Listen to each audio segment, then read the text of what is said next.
Welcome to the Slop Farm. Enjoy the video. You're starting the reset now.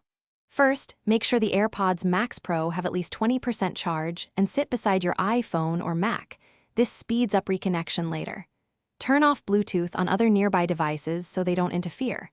Locate the noise control button and the digital crown. You'll need both.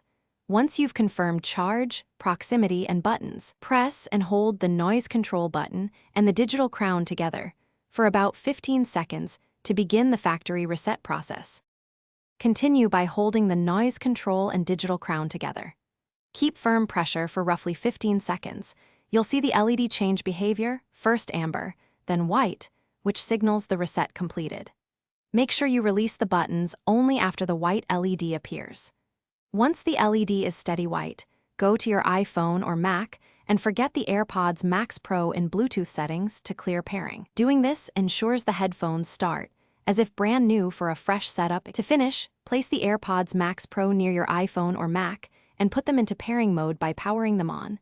The device should appear in Bluetooth list. Select it to repair and follow on-screen prompts. If pairing fails, restart your phone or computer and try again, because cached Bluetooth errors are common.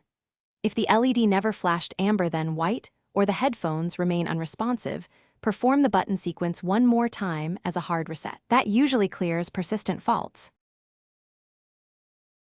Thanks for watching. Consider subscribing if we helped you today.